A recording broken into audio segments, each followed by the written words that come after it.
I am so sorry about all that.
Good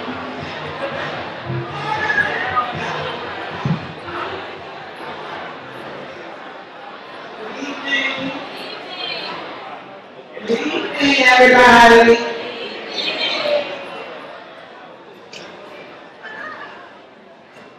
Hi, thank you all for patiently waiting and taking in the video clip. Thank you to Amy who put that together for us.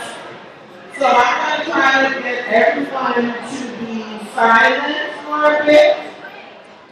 We're going to start the evening off with a moment of silence. We like to think about all of the families who lost loved ones. We want to think about all the children who lost their schools. We want to think about those children who lost opportunities. We want to take a moment to think about New Orleans.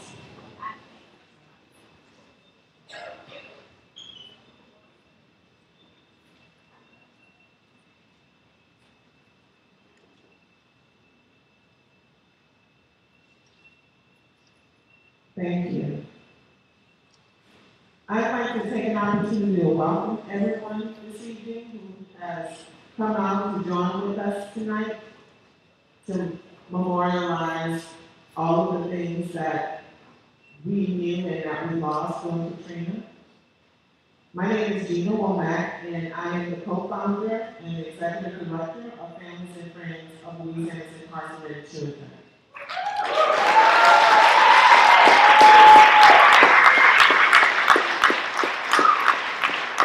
Thank you very much for the hand of applause, because that is about the families in which we serve.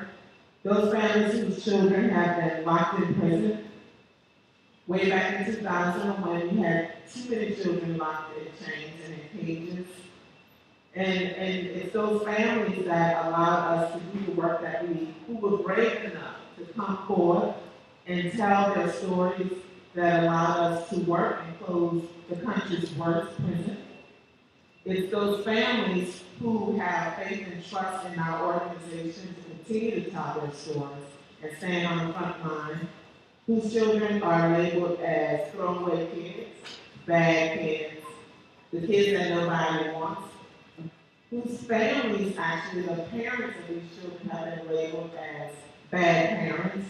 But the parents I know, the parents that I've met over and have worked on behalf of and worked alongside of the last 15 years, of parents that work hard, they love their children, parents that needed help and had nowhere to turn. And I'm just blessed that we have been able to get those parents together and join with them to be able to fight. And we've been fighting for 15 years. We've been changing, closing prisons, building communities, and fighting for equitable education. And we will not stop until that.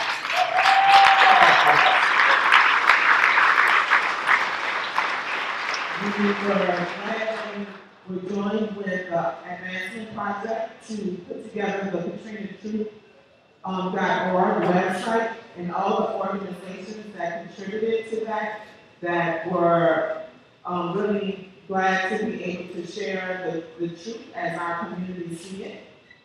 So we also would love that if you guys tweet, that you do so. We have hashtags. Our Twitter handle is @FlickLA, and using the hashtag KatrinaTruth, also the hashtag Gulf South Rising, and the hashtag Katrina10. So tonight with me, I'm so excited to have one of our young men that has been very faithful to the organization, and I'm going to let him introduce himself.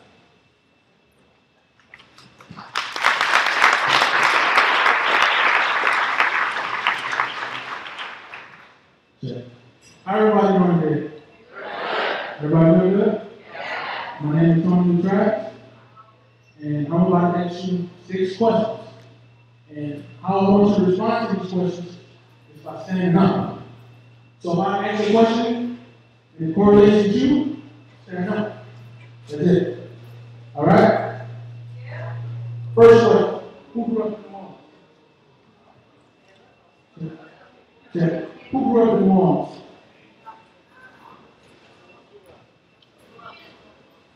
Second question. Who lived in New Orleans before Hurricane Katrina? Third question. How many of you have family that couldn't return to New Orleans because they couldn't afford to, or because their homes were wiped out and never rebuilt? Fourth question.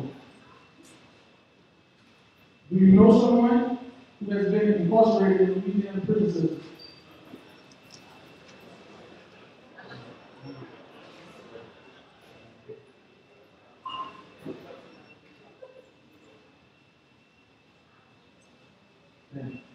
Fifth question.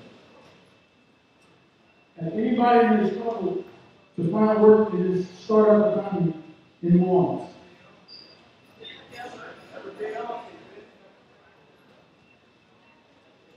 And the last question was this one is a personal for me because I have a homosexual brother and my best friend is homosexual. So I feel like the LGBT community in New Orleans is constantly forgotten, ignored, and targeted in ways that the mainstream media pays no attention to.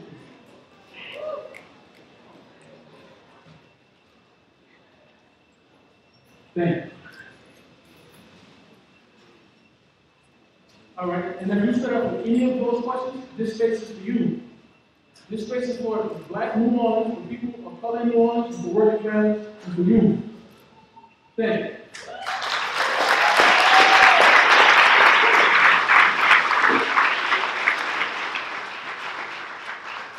Thank you so much for being here tonight. And let's build a vision for New Orleans based on truth and justice. So if you're a parent who's fed up with dealing with the confusion of the charter school system, there's the Coalition for Community Schools to join. Karen, raise your hand. Did they see these folks on the panel? If you are an LGBTQ youth with no place to turn, not even your family, breakout is in the house, and you can come back to breakout. If you're a family member of a child that's been locked up in the juvenile system, you can check with WIC. And if you are struggling around fair pay, then we have the SEIU is here tonight. If you're going to government who's been formerly incarcerated, we have Voice of Ex-Offender. And if you've been a victim of crime, tonight we have Silence Violence in the house. So we're excited that, we're folks that have been really, along with other people that may not be here tonight and working around and doing a lot of different things to rebuild Katrina. So we're asking you all to join with us, the Black organizations that represent real stories and real struggles of Black New Orleans. So before you leave here tonight, I'm asking you to make sure you seek us out, share with them your information, and commit to joining in and supporting a community space that is for all of us. Because the real Gulf South cannot rise without you. Because Black lives matter in New Orleans, and so do each of you. So please help us as we join, and let's build a vision for New Orleans that's based on what? Truth and justice.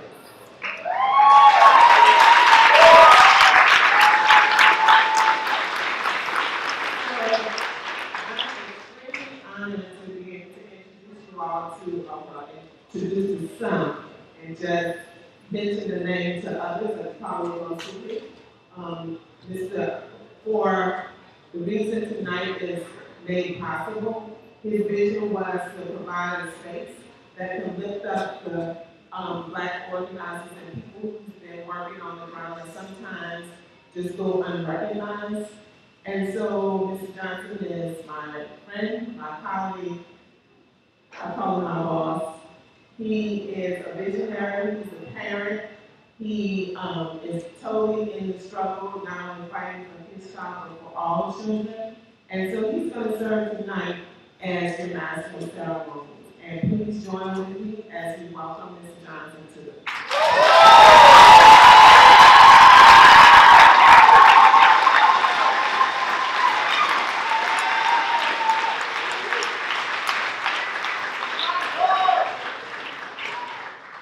Welcome. So tonight is a place and a space where we're going to share love and we're going to share peace. We frame this event around Black Lives Matter because we understand unjust and unequal equity that's not delivered in the Black community. And we understand that all lives matter when there's truth in it. So at this moment, I would like to welcome Mr. Frank Frederick Hollywood Delahoo's.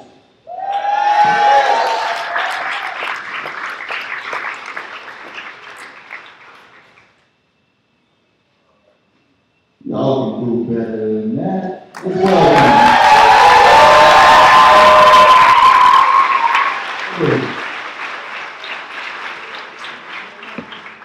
Greetings. How you feel? Feel good? You look good? You smell good? Okay. For all those who struggle to get out, and for all those that are still struggling to get back. Say, wall of pirates, yes, they robbed I. Them sold I to the merchant ships. Minutes after they took I from the bottomless pit. But my hand was made strong by the hand of the Almighty. We forward in this generation triumphantly. So won't you help to sing these songs of freedom for all I ever had? Redemption song. You are the soul where souls find the soil to stand. Your garden hardened with thoughts of magnolias and bourbon. Seeds sprouting across the globe, but even when your bowl overflowed, the gumbo wasn't too spicy to keep us wanting more. So we feast on your false beliefs. Shout up at southern skies to shower us with voodoo and moonshine, or the street the little boys on street corners with Sammy Davis stems pounding pavement while tourists, they find it funny, and children run after purposely unaimed nickels dancing down sidewalk. We love you with an ignorant curiosity, brushing your lips on the hint of a kiss. Commitmentless carnivores pouring out your soul for doubloons and beads and kickbacks. It's dreams we lack, so we drown in tears and floodwaters. Swimming through deception and lies, show the high compromise and bring New Orleans back commissions. But this be Southern living, them closing schools and building prisons.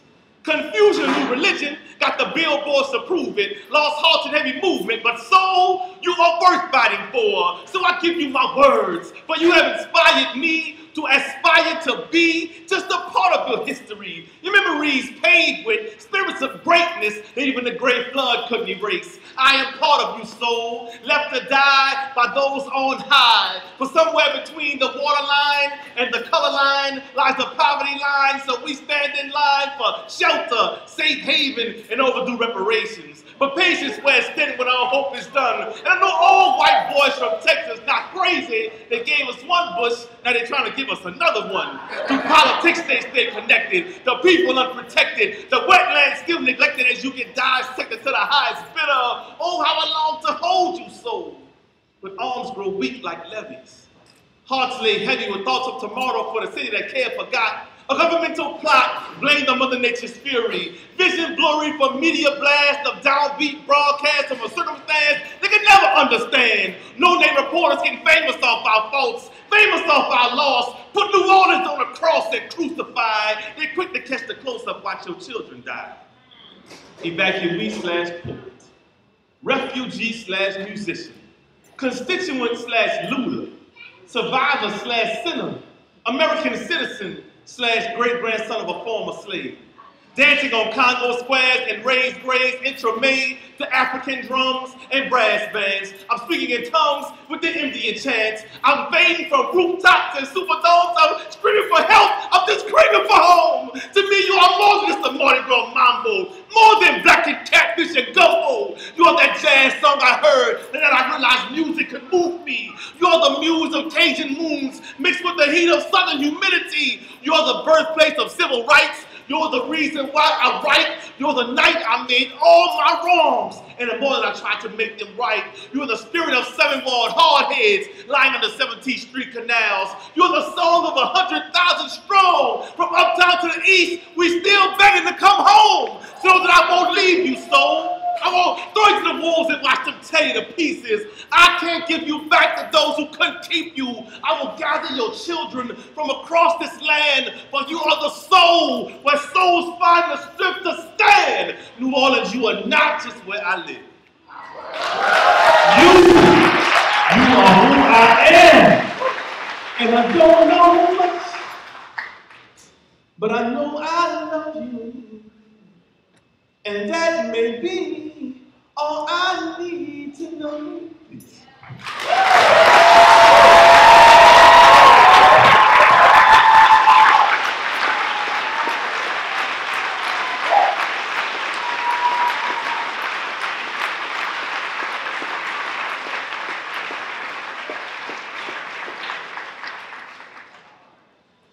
So family, let's keep it going and welcome. Select Assembly Dance Team conducted by Ms. Kai Knight. Let's give them a round of applause. Please welcome.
They gonna give us a little bit more later on in the show. Tom, if we get the chairs.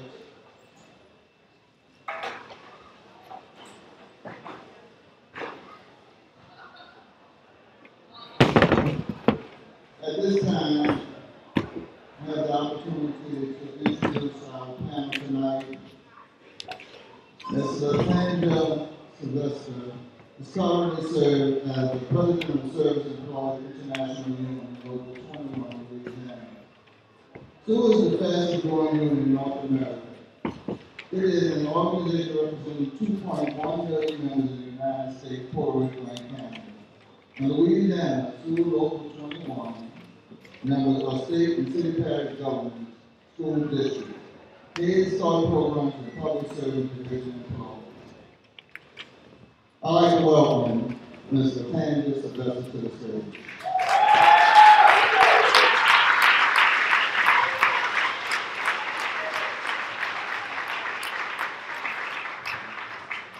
We also have Ms. Monique Hall, the co-director in terms of advocate for environment and human rights.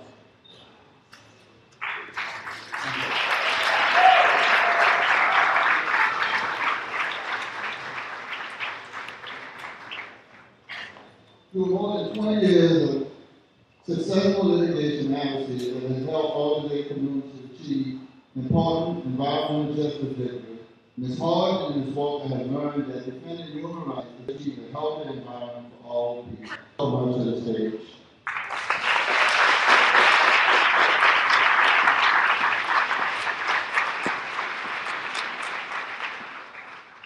Ms. Shanka Johnson has been working with court-involved youth since 2009.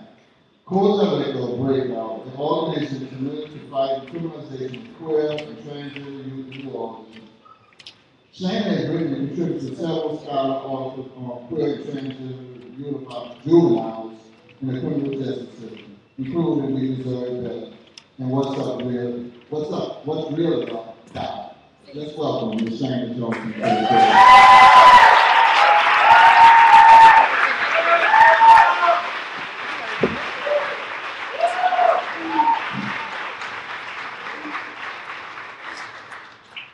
Most people know Mr. Norris Henderson as being a scholar and outturn.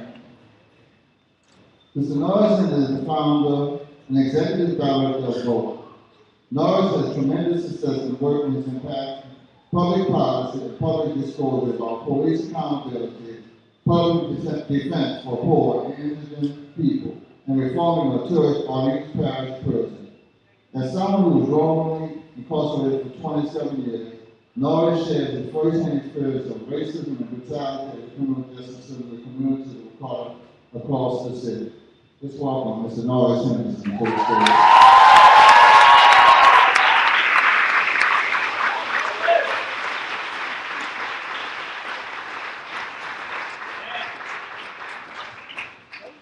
Ms. Tamara Jackson is a powerful force in the culture and social justice of New Orleans. As a volunteer president of the Social Aid and Pleasure Club Task Force, Tamara has achieved reforms on behalf of all local Parade Social Aid and Pleasure Clubs. Tamara is also the president of the VIP Aids and Care SAPC. And as a victim survivor of violence herself, Tamara joined Silence is Violence in 2009 as a volunteer consultant pertaining to victim service. She took over the management of the Silence is Violence Victims Allies Project in 2010.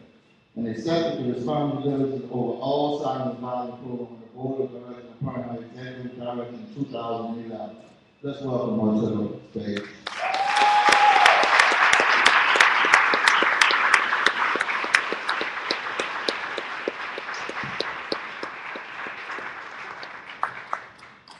Last but not least, Ms. Karen Harper Raw is educating advocate working to ensure equity in education for all children. She works collaboratively with various community organizations holding the school system accountable.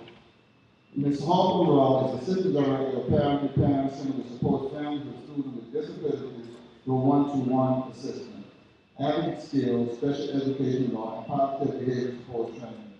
She also holds a twice-a-month radio show, Parent Talk, on WBOK Radio in New Orleans. Let's welcome Ms. Harper Raw to the stage.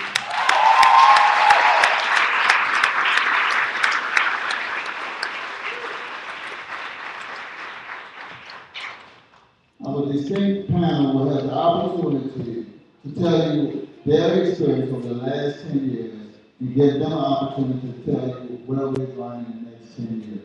So we're starting the order as you will call. Katrina will be first.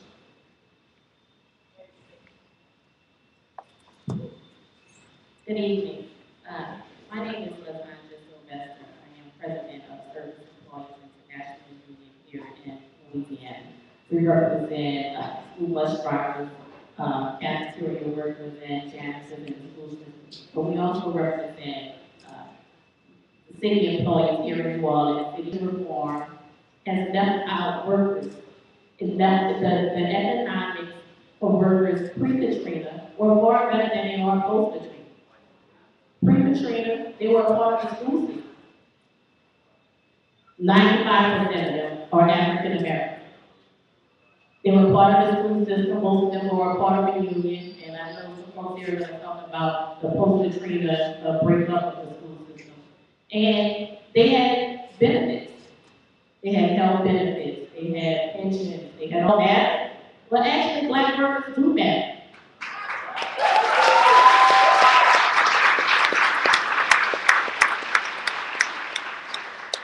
So in 2012, SBIU did a study, a core study, where we went into the school system with employees of the school system who are our members, but also with children, to identify some of these issues that have been posing in our school system. And they identified that workers need to be paid better wages, workers need health care, workers need to be able to provide for their families. Workers need to be able to play a role in their kids' lives and in the charter school system. We began to have a conversation around black workers and black workers being able to be able to participate in this economic boom post-Katrina. They're going to have 3,000 new jobs at the LSU hospital and at the hospital, the VA hospital. Who are going to clean those hospitals? It's the people that look like me and you in this room. But they're going to be the people that are getting the less. The anesthesiologists, the doctors, all those people, they're going to be able to provide for their families when our people are going to have to get on the bus at 5:30 a.m. in the morning, come to work 2 and 3 shifts, just so that they can have a $300 check at the end of the week.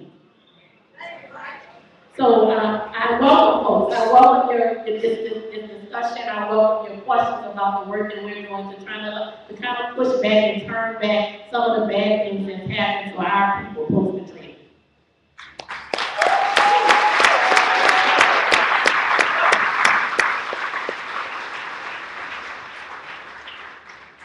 So I forgot to mention that there are callers in your chat.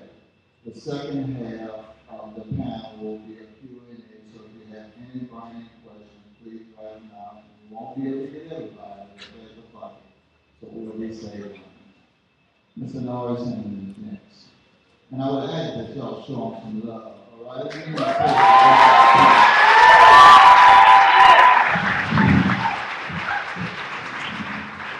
I'm just ducking the front.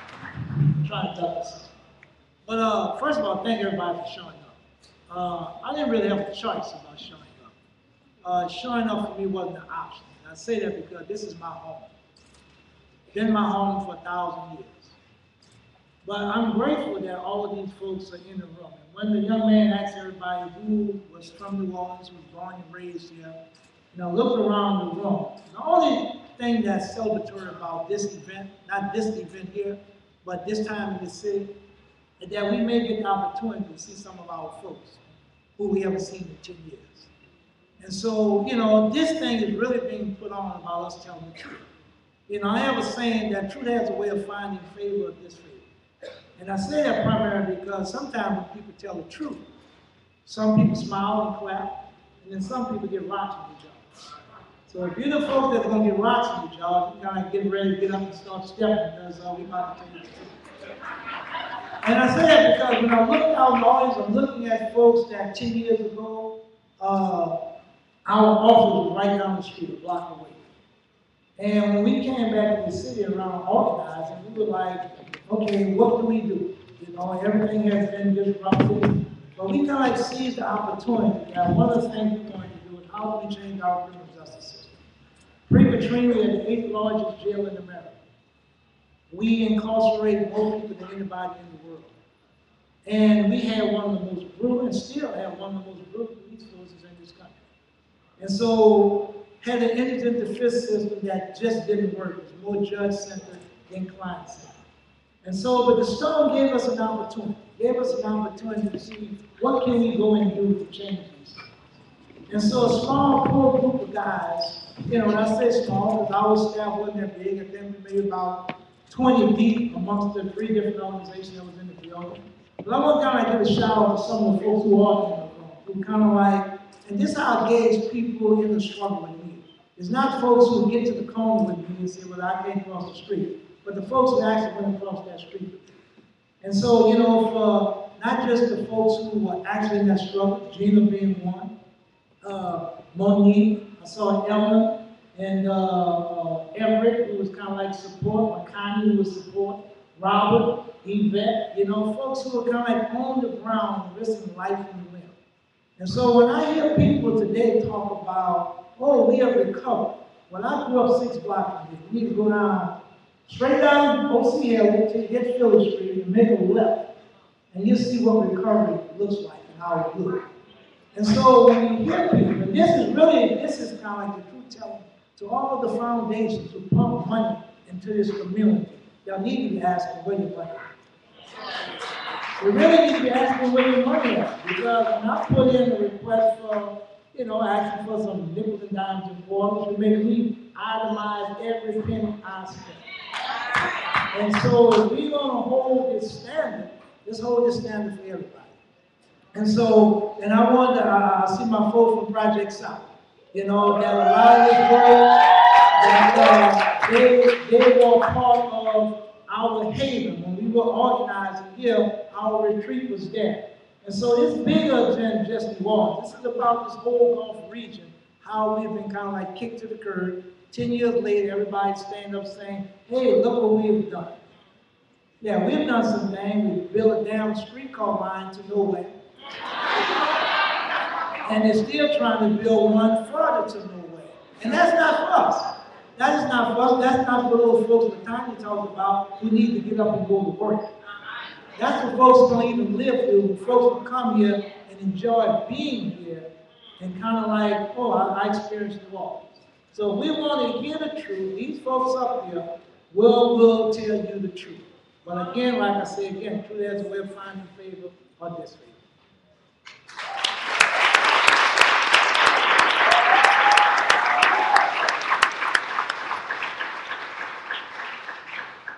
So when Norris talks about near and far, down here in New Orleans, there's a term that we call people cousins and family. So I want to welcome to the stage my cousin. Oh, she's already on the stage. My cousin, Shane Johnson.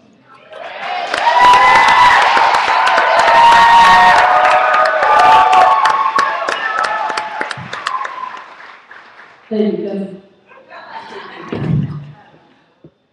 So 10 years ago, I was a sophomore at UNO.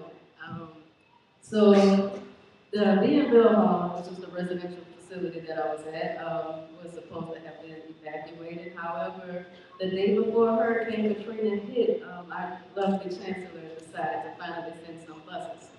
Well, everyone but the resident assistants, I happened to be one of the resident assistants, everyone got on the bus but us.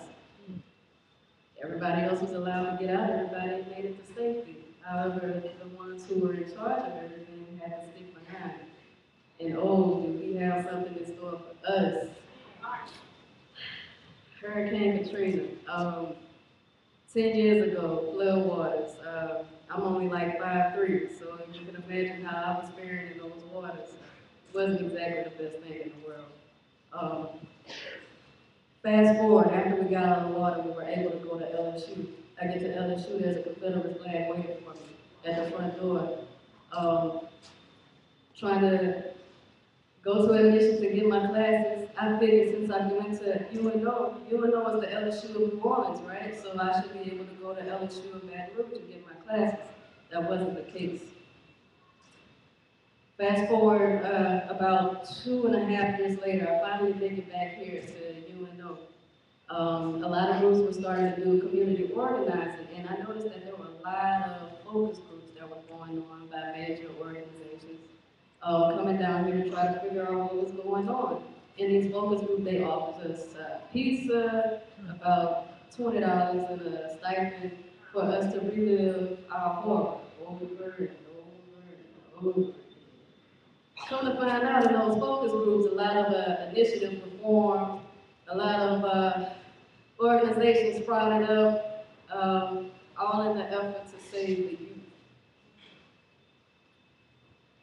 I can tell you that maybe two of those organizations, and I'm being very honest, maybe two of those organizations actually interacted with youth. Fast forward to 2 years after that, I began community organizing. I met Mr. Norris.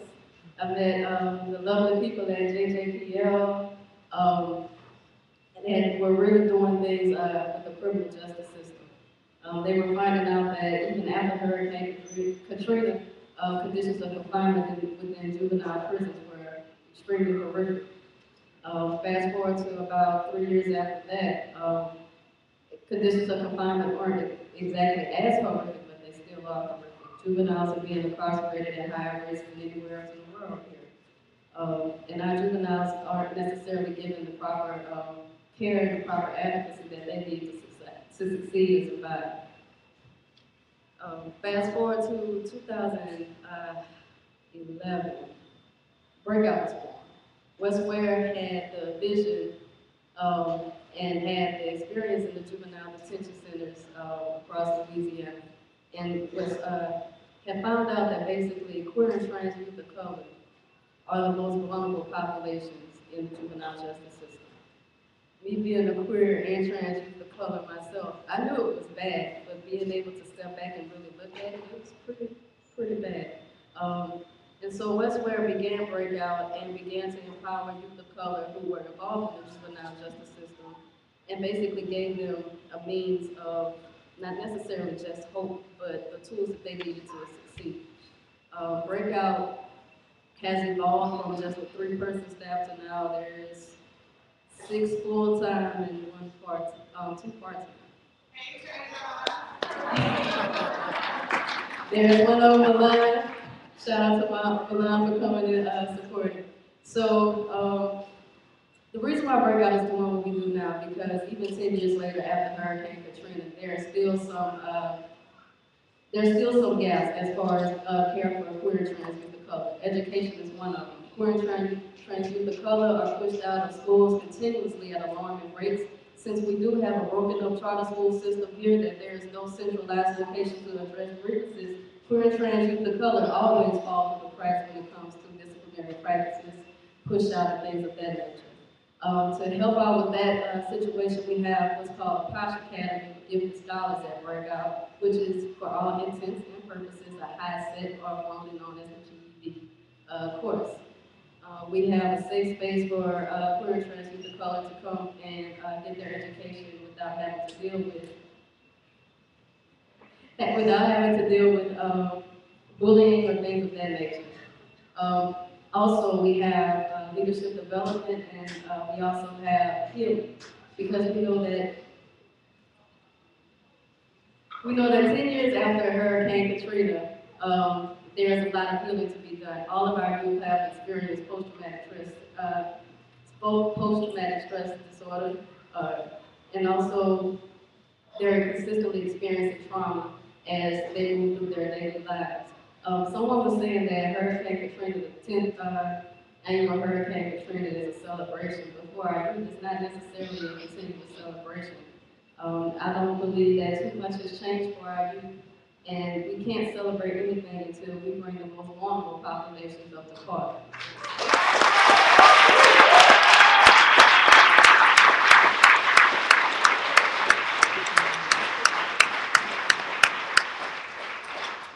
So to fight for injustice, we need energy. I asked from the very beginning of this program that we use some energy to show some love and share some peace in the space. So in New Orleans, people, when you do something for people or you passing by somebody in the neighborhood, they will tell you hello. I have a little special things for Ms. Monique Hall now next year. She's done a wonderful thing for us. She's one of the first ones to step out and believe in this event.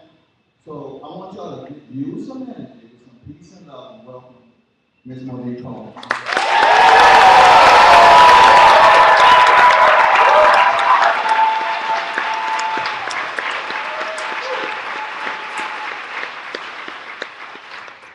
I don't know what the view is like from where you're seated, but from where we're seated, it's just this beautiful sea collection of humanity. Y'all are so beautiful. And the energy and the peace and love coming from you guys, it's what we need in these 10 years after Katrina. And it makes it easier in terms of looking back in a Sankofa tradition to reclaim, remember, relearn, in order to move forward in a more, stronger, healthier, more focused, more purposeful way. So when I look back the 10 years, there's this one experience I want to share with you guys, because where I live, we didn't just have Hurricane Katrina. We also had a tornado that came. So Katrina, of course, August 29, 2005. So I had to come back home, and then February of 2007, a few minutes after 3 o'clock in the morning, we had this huge monster tornado. And I was awake for it. And it felt like, this force was trying to yank the house out of the ground and just sling us wherever. And I don't know how long it actually lasted. Folks said it was like, less than 2 minutes or so, but it felt much longer, because it was just the force of it, and knowing how tiny you were, helpless in that moment, was, you lived each nanosecond of that shaking.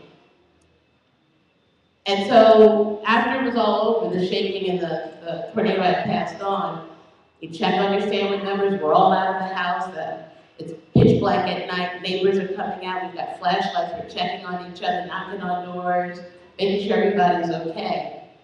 And we basically just stayed on the sidewalk talking and checking in with each other and all of that until the sun came up that following, later, hours later. And as the sun came up, and you can see that, part of the roof was just completely gone. You couldn't even see where it landed. Doors are busted in, windows are all cracked. We had this huge giant oak tree across the street that was slain and just kind of sprawled across the street onto our property like a fallen giant.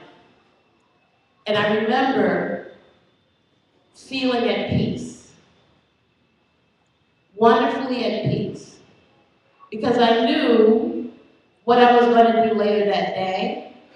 I knew what I was going to do tomorrow. I knew what I was going to do that next week.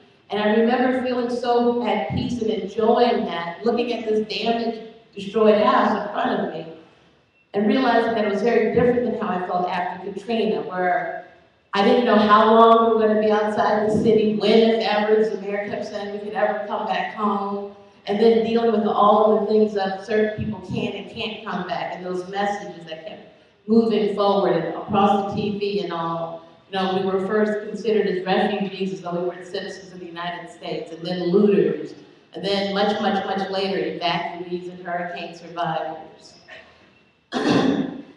And that sense of being lost and not knowing what your next move is going to be, where you're going to live, and how you're going to set up, and what do you do with family photos that you'll never see again, and what do you do with this home that you left for what you planned to be 3 days, and you can't come back to it, you can't come back to the city. So that kind of sense of, it really changes your mindset in terms of, you just really can't get a grip on this thing, because everything is so slippery.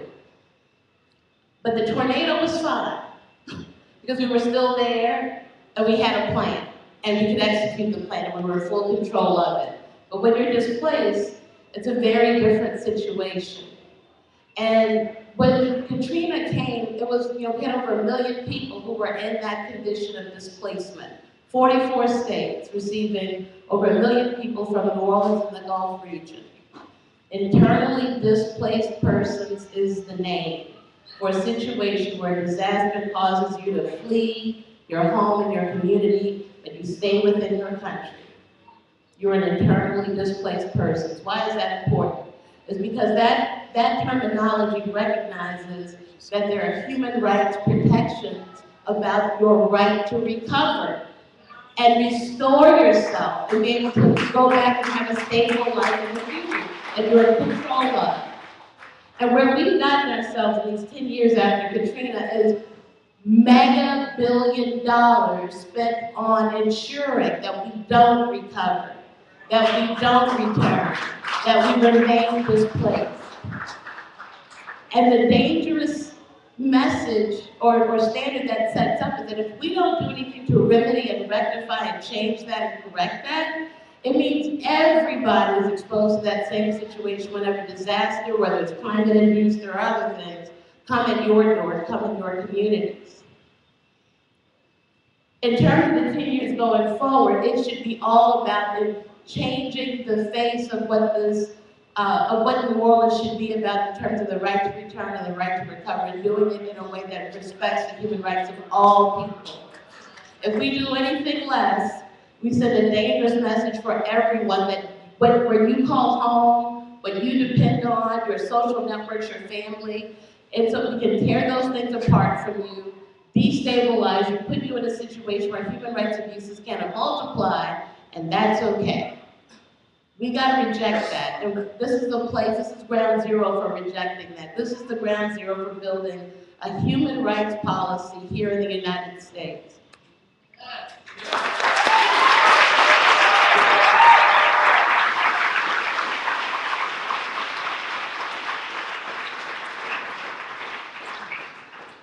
I'm looking for the buckets. Buckets with questions. Buckets with questions. They say education is the key. The late Julian Bond said, you can't send our kids to school for 12 years and give them 6 years worth of education. Ms. Karen Harper Raw has that key. So we welcome Ms. Raw. Thank you. They always tell me I get to be called everywhere by all three of my names. I really appreciate that. And so I am Karen Harper Royal. People always ask me, what do I do? And I said, well, I work part-time for Pyramid Community Parent Resource Center. And they're like, no, you don't work part-time. I said, okay, I'll correct that. I get paid part-time, but I work more than full-time on issues of inequity for our most vulnerable children. At Pyramid Community Parent Resource Center, we work with parents of children with special needs. We help parents navigate the public school system. Where was I 10 years ago? The week before Katrina hit, Pyramid had its staff retreat in Waveland, Mississippi. And I remember being there thinking, I was so frustrated with the Orleans Parish school system. You see, I'm not a defender of the status quo. And I couldn't imagine that things could get any worse than the Orleans Parish school system. And of course, I didn't know Katrina was coming the very next week. But I was fortunate enough to get out with my family and many carloads of cousins. And we all went to Texas. And they all stayed in Texas. I only came back here with my husband and my son and my husband's parents. But all of my cousins stayed in Texas. One of those carloads had a cousin who had just purchased a home August 1st. And thank God I helped him get his flood insurance a couple of days before, because your flood insurance has to be in place at 30 days before the storm. And so his flood insurance was in place. He was in Michoud. And he was able to get his home completely paid off with his insurance. That cousin has 3 children with autism. There's no way they could come back. In the days after Katrina, I found myself reaching out to the parents we helped at Pyramid, finding out where they were, what was going on.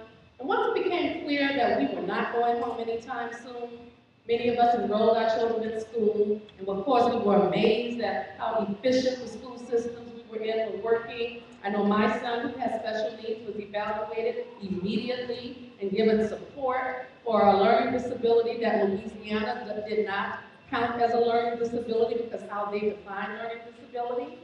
And I had to counsel other parents to maybe stay in Texas. I don't think New Orleans is the place we can come back to right now because I heard that the school system had been taken over. The state redefined what a failing school was. Prior to Hurricane Katrina, a failing school was you had to be persistently failing for 4 or more years with a school performance score below 60 on a 150-point scale.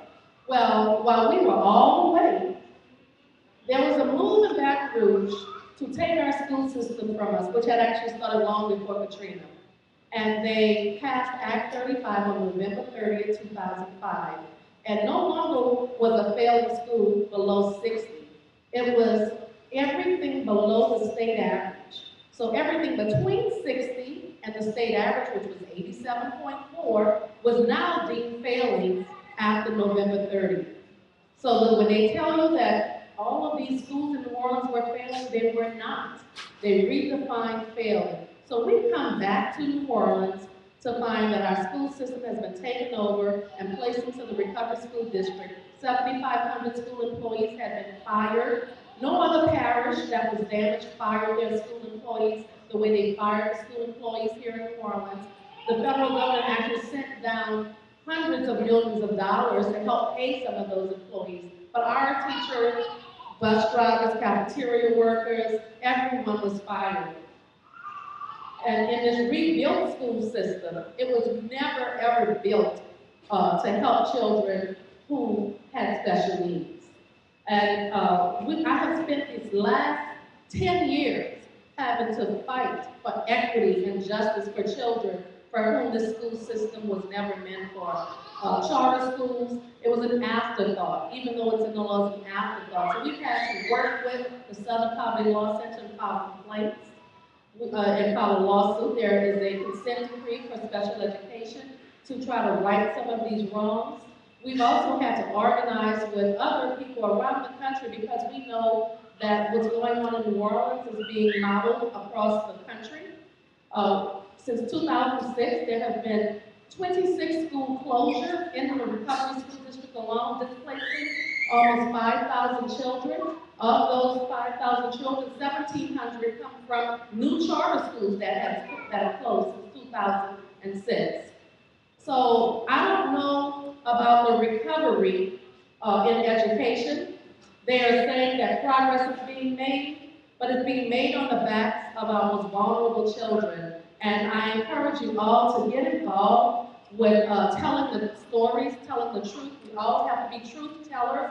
And I just want to point your attention on the table is a card for the A Perfect Storm film series. You can use this film to tell the truth. When people tell you New Orleans schools are better, direct them to this film at www.nolaedequity.org. Thank you.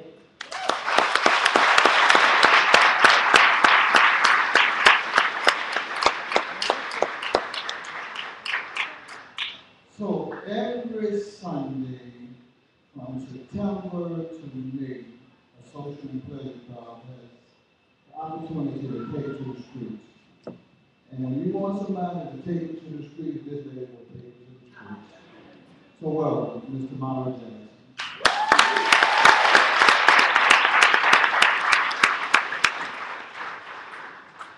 Good evening, everyone. Let me start by saying that the city of New Orleans is being ran by a political mafia. And I say that and I mean it from my heart. We have a political mafia that's dictating our cultural practices, dehumanizing the African American community, exploiting the culture that I invest and believe wholeheartedly in. When we returned from Katrina, the plan was already in place pre-Katrina. So don't get it twisted. Katrina just was an opportunity for all the plans they had for housing, education, the jail system, all that was planned already. So when Katrina came and sent us thousands of miles away, to share with our concerns, our communities, what we wanted to happen for us. They did what they wanted to. And today, we still have those leaders in place. Mitch was the lieutenant governor then, he's the mayor now. I'm tired of hearing about recovery and resilience, and please nobody approach me and ask me about it. We have not recovered. The resilience comes from individuals who have a struggle and a story to tell. The individuals that share the word resilient lost nothing, have everything. So how are they resilient? I'm tired of us. Let me talk about you. All those faces that's looking at me with your beautiful eyes. Accountability is also important. Now that we're here, we accept what is given to us without a question. You accept the crime rate that's happening in the city of New Orleans without question. But I can almost assure you, if any of those individuals in City Hall or the mayor's office, children, laid in the street, riddled with bullets, something will be done. The Piece of Man murderer was released because there wasn't enough evidence. Well, the police department don't have adequate resources, but we're not going to tell you that publicly. We're not going to tell you right now the 6th district is probably a man with only 4 officers, but it's still an entire uptown area of this city. We're not going to tell you that. We're going to tell you that we revitalized, we resilient, and we recovered. We did for the Super Bowl in Mardi Gras. We look good. I must say myself, I was impressed. I almost had to pinch myself and ask, are you in New Orleans? We look good for festivals, the Jazz and Heritage Festival, the French Quarter Festival, where we market to you. We look wonderful. We look amazing. And after those festivals are gone, the people who live here every day are faced with the truth. The truth that we continue to be dehumanized, disrespected, and looked upon in a negative light. I had the pleasure of suing this city twice.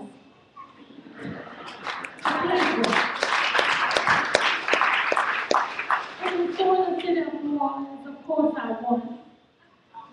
Because we don't do things the right way.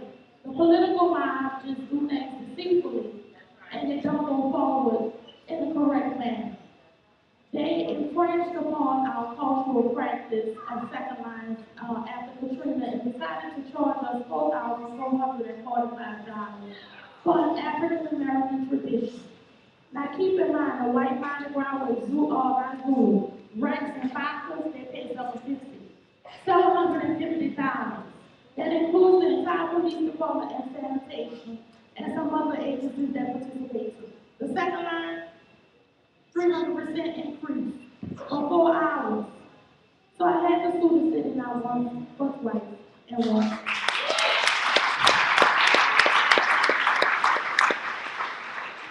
I also have an existing lawsuit with the real kingpin by the gentleman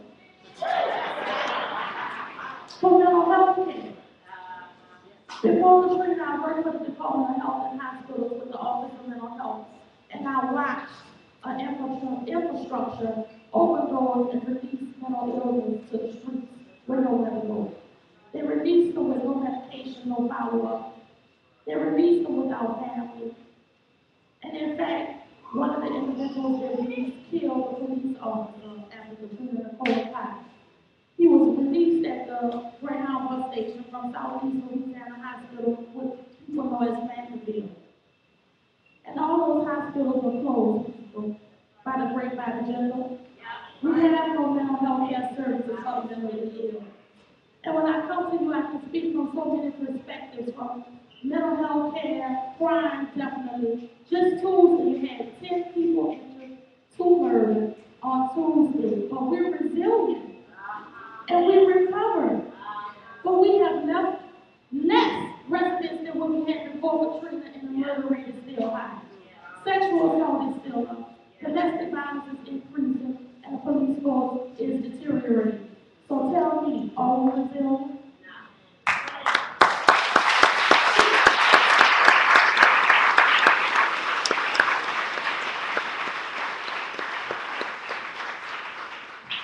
How many Twitter handles we got in here? Please, you got to raise your hand. Twitter handle. Tweet. Like get some folks to tweet Katrina Truth and Gulf South Rising, please. So we have some questions.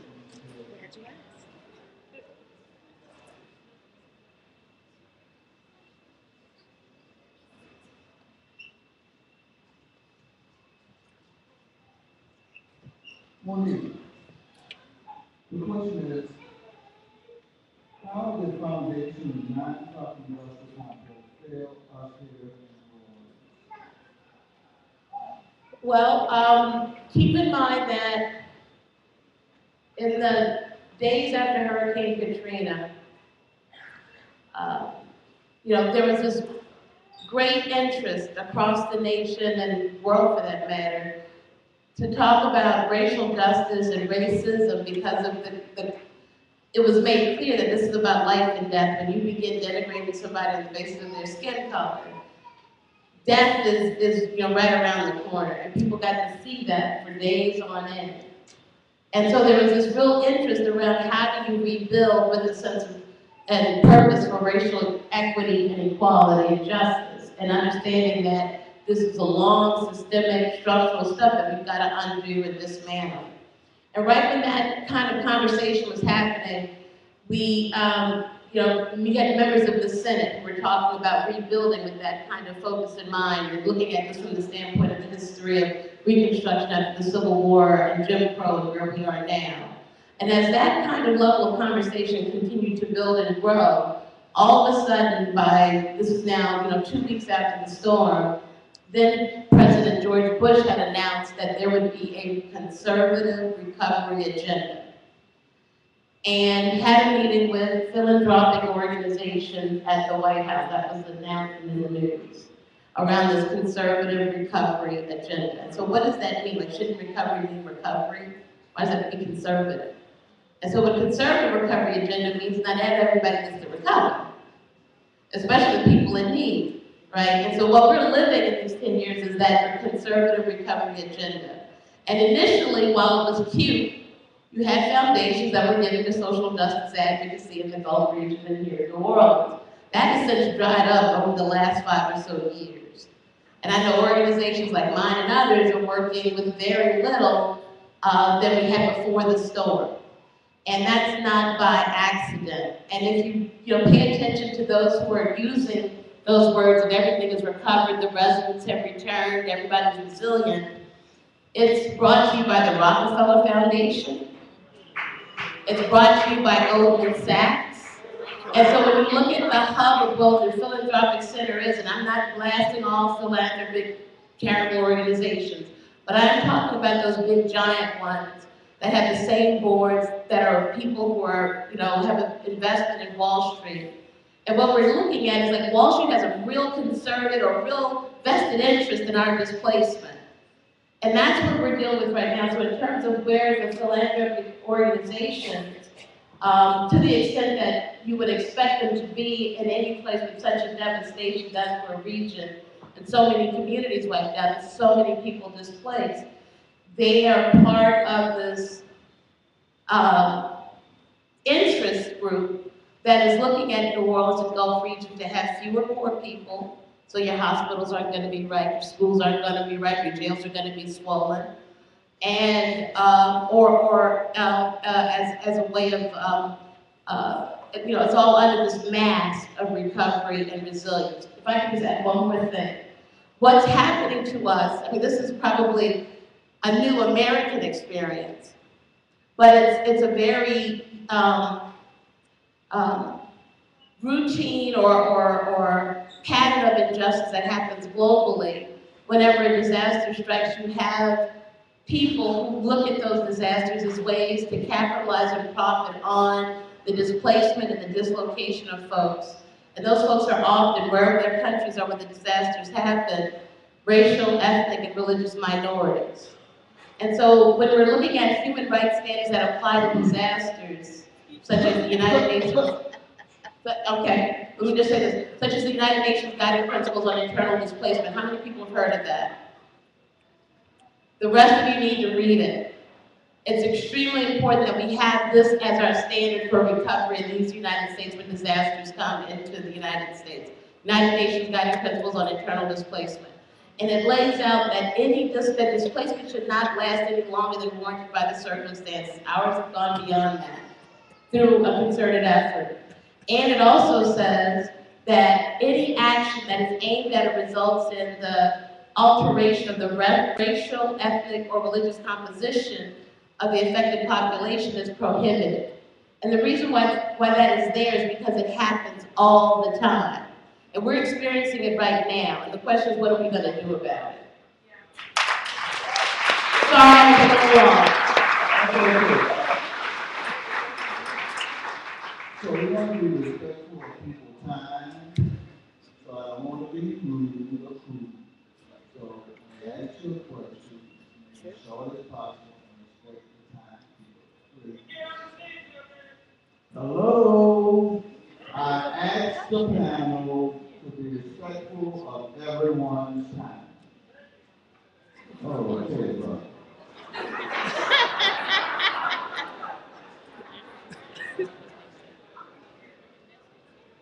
I have someone in my ear telling me to move on.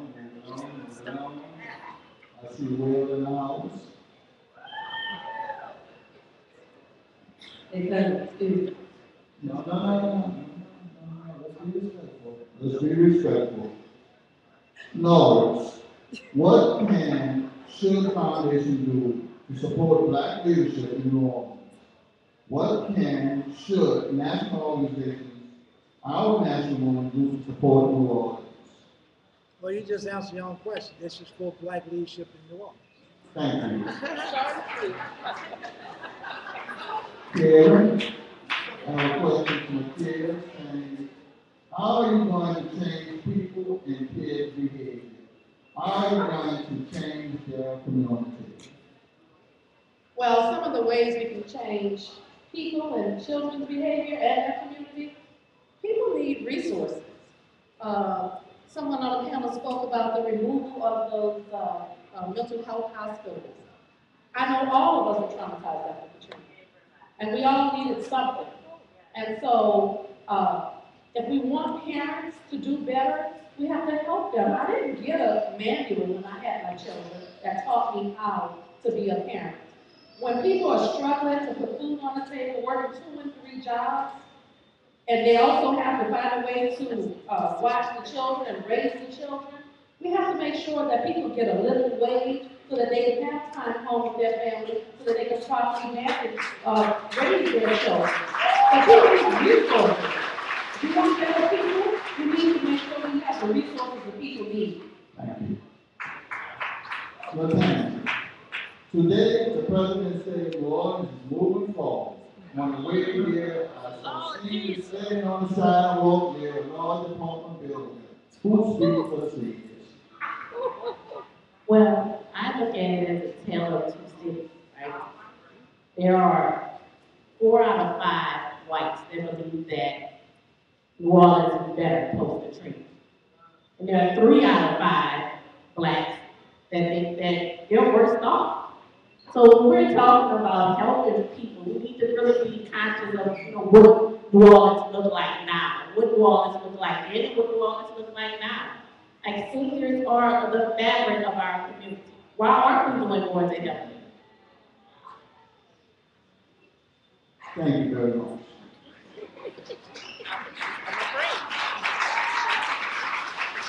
Tomorrow, what are the requirements for community benefits and recovery renewal construction projects?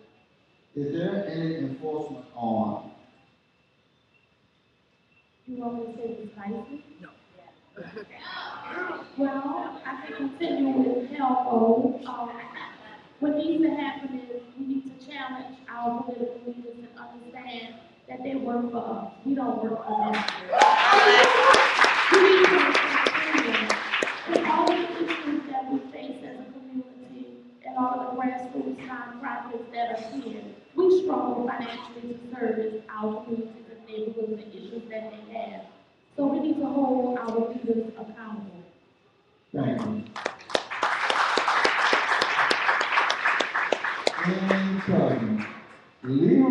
Stand Up Sunday from Kentucky. After 10 years of the effects of Katrina, what have you done as leaders to make the healing space for a seen person?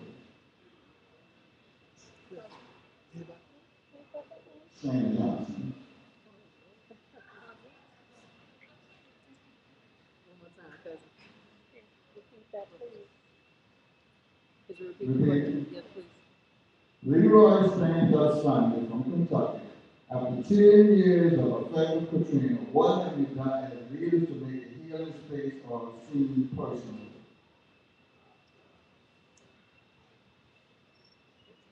I don't know.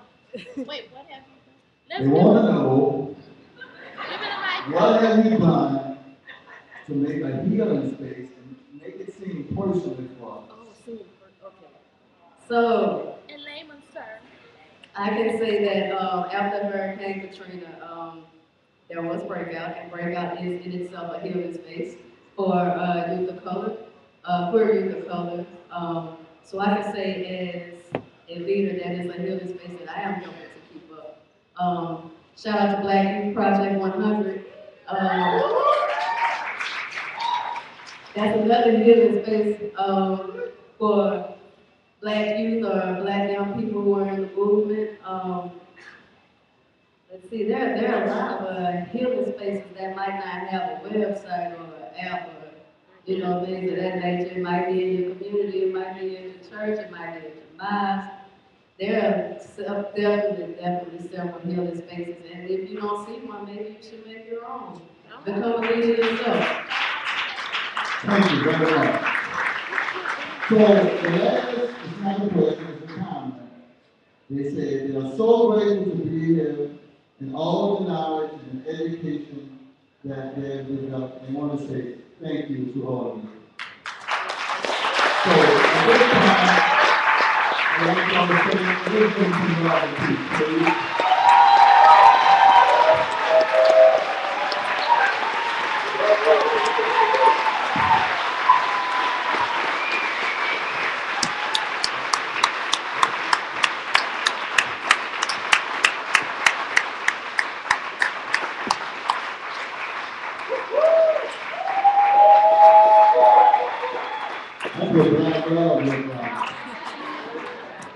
At this time, I want to say one thing.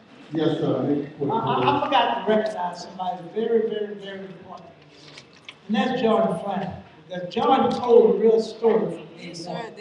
And Jordan is still telling the story from day one. So I really want to lift Jordan up. And I saw Tracy move out a minute ago. That was the person that did it before us when we was trying to fight to get the basic thing that we needed to see. But big props to Jordan.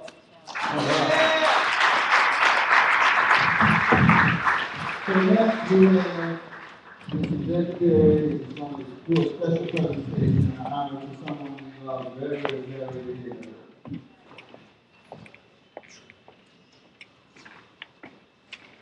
And I would encourage you to talk to the panel after the event is over, get their phone number, get their calls, so we can stay in touch with those folks.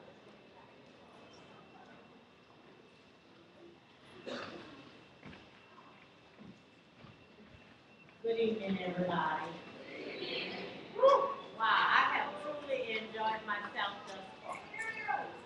I have truly enjoyed my evening, and I was looking at the program and it says equity, justice, and Black leadership for New Orleans. So I am just so honored tonight because I don't know, I'm in church right now in my head, and there's a song that said I searched all over. Couldn't find nobody. Nobody greater than you. And that's what I feel right now to present this award. Because this man that I'm about to present this award, I feel this on many occasions about him. When I'm also on campus, when I'm watching TV and he's giving, the media is coming to him for his expertise.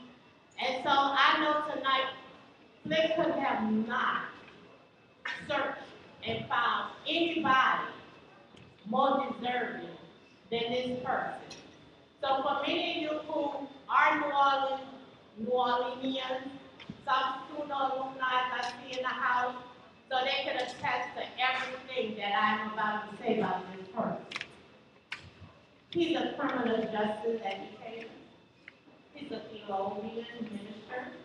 He's a juvenile justice expert. He's a correctional counselor and criminologist. He's a researcher, a consultant, an advocate for justice.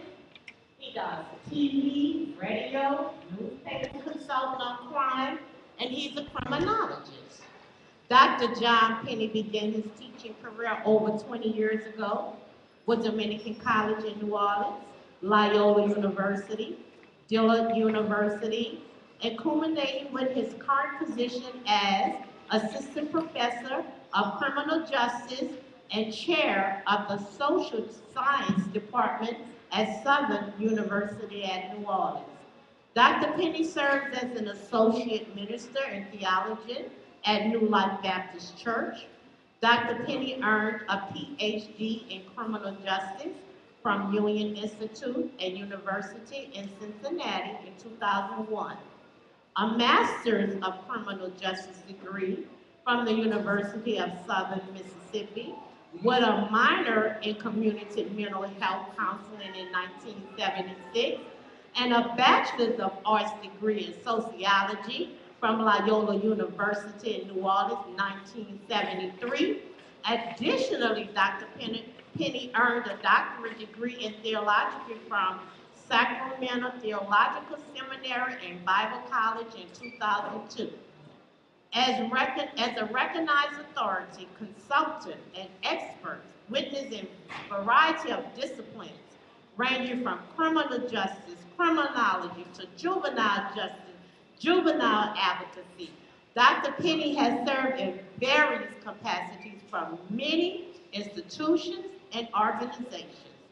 Dr. Penny is a member of numerous national and state professional and civic organizations, has received many honors and awards as authority articles in professional journals, has conducted academic research into issues involving juvenile justice and criminology, and has made presentations to various meetings and conferences.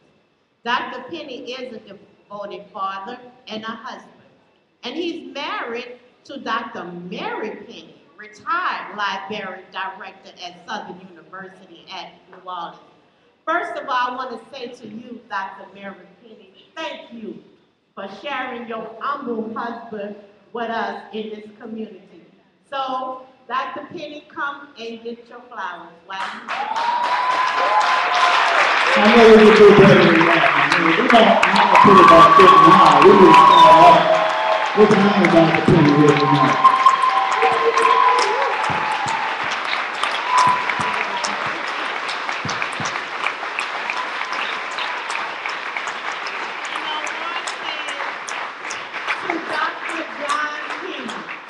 In recognition of 10 years of service, remedying unhealthy encounters, Flick Katrina 10, August 27, 2015. Thank you again, Dr. Penny, for all that you do.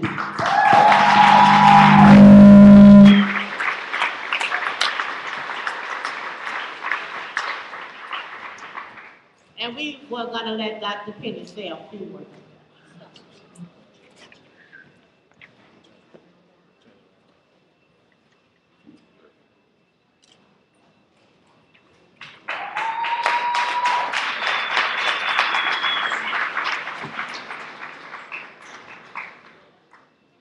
What can one say at a time like this? I'm sure when I look around, I can see many people in New Orleans who deserve this award, and I share this award with all of those who really deserve to have this award. Yes. But I feel so honored tonight because what I do during my career, and the things that I do in New Orleans, I do because I have a passion for the dignity of all humankind. And so it's out of that passion and my love for humanity that drives and motivate me to do whatever you believe that I'm committed to do. Tonight, I would, if I had a choice in what I've been trying to do for the last 25 years, is just to find a quiet place and steal away from the crowd. That has not been possible. But thanks to you today, we believe that justice can be had in this community. I came back to New Orleans because I thought, and many people ask me, why are you going back to New Orleans after Katrina? My response then and now is that I wanted to see a paradigm shift. I wanted to be able to say to the police department how I wanted to be treated as a human being. And today that quest still remains. The drive is there. The love for the city, the compassion that I feel for all of humanity is still the thing that motivates me and drives me. And tonight I don't know any words to say to you except thank you and God bless you so much. So,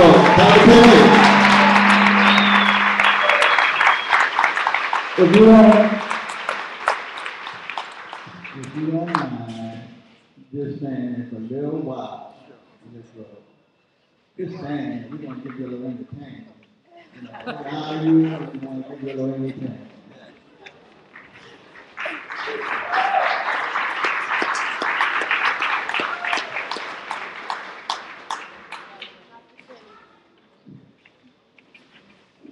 That's so nice of you. That's what you do for a king.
tonight that all that I've achieved is due to that beautiful lady sitting right here tonight.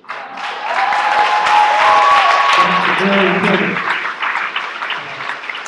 One of the city's great researchers and writers, and she's helped me in my career, so I just let her know that I love her and I care about her.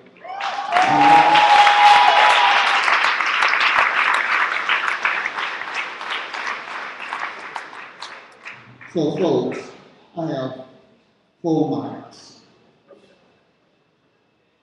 This young lady that I'm about to introduce needs no introduction. She's took the country by storm with 3 words that's very, very important to all of us. And she stated that Black Lives Matter.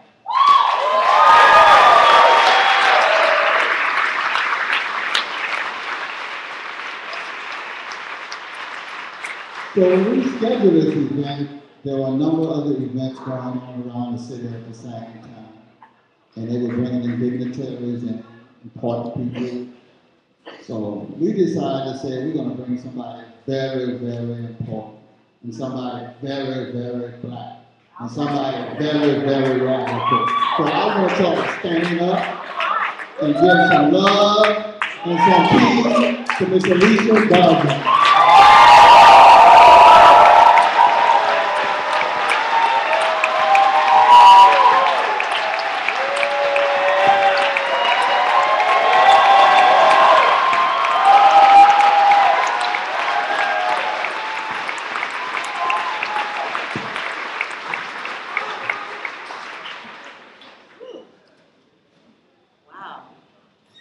Thank you, Mr. Johnson. It's an honor to be here. How y'all doing? Good. Let's try that again. How y'all doing? Good. Right. Whew. Wow. Can y'all just take a moment and look at each other and give each other some love? Let's give each other some love. No, for real. Do it.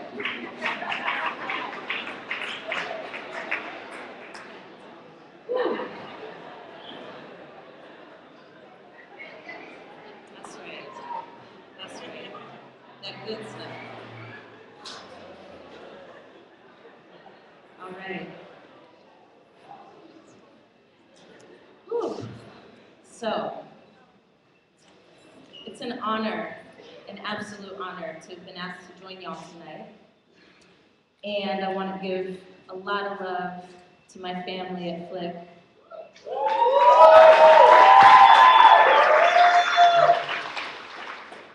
For blessing me by asking me to be a part of your commemoration activities tonight. Thank you. Y'all know 14 years ago, in 2001, Flick made its public debut. And it was ready to fight like hell for children who were locked inside of cages throughout the state of Louisiana, for their families and for their loved ones. Y'all know that. Y'all know that the origin story of Flick is beautiful because it is about how so many impactful movements begin. And that is by everyday people being sick and tired of being sick and tired. Now, Flick has consistently demanded that if we claim to cherish children, and if we claim to want to protect the sanctity of childhood, that we not place children in cages when they make mistakes. Let me say that again, y'all didn't hear me. That's right. Flick has consistently demanded that if we claim to cherish children, and if we claim to want to protect the sanctity of childhood, that we not place our babies in cages when they make mistakes.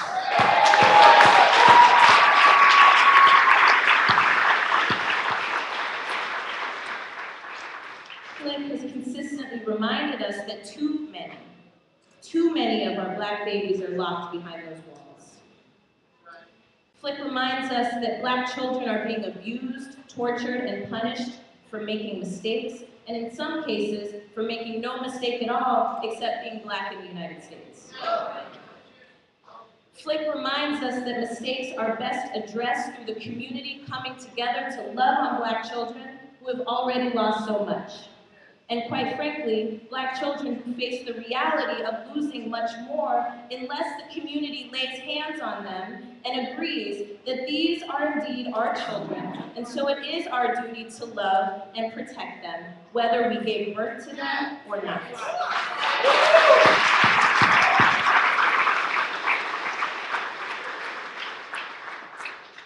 Now, there's never been a doubt for Flick that Black Lives Matter. Their work to close, and I do mean close, the Tallulah Correctional Facility was made possible by the force of which mothers and families and loved ones of children locked behind these walls who were being beaten, who were being bruised, who were being broken, and who were being raped behind the walls of a correctional facility supposedly designed to steer them away from committing crimes, pushed and demanded, Flick pushed and demanded that we no longer treat Black children like animals.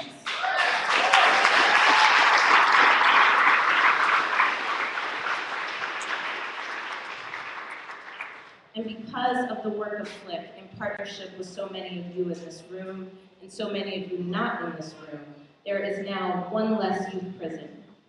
One less youth prison that's run by greedy corporations, and one less youth prison that will feed off the misery of our people like vampires. And we will keep fighting until there are no more youth prisons.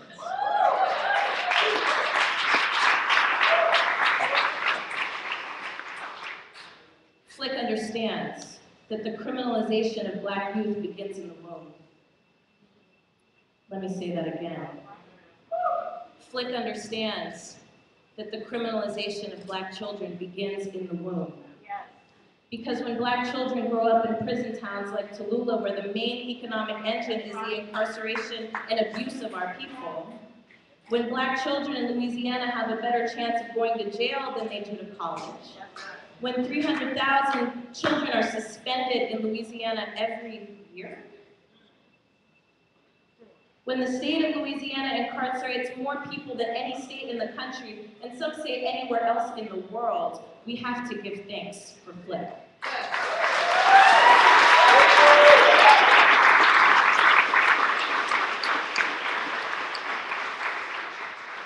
We give thanks for Flick because Flick has been knowing, that the fight for justice for our families, for our children, the fight for education reform is at the core of what Black Lives Matter is and can be. And we thank Flick for having the courage, the bravery, the commitment, the determination, but most importantly, the deep and profound love, enough for all of us, that Flick would do everything in its power to save our people from extermination.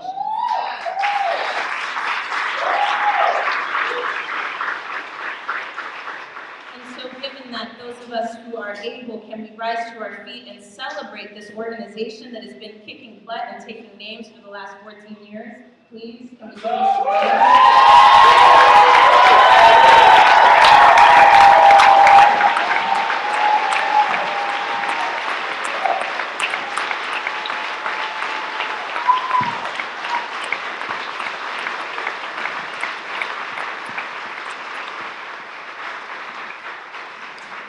Let us wish them well.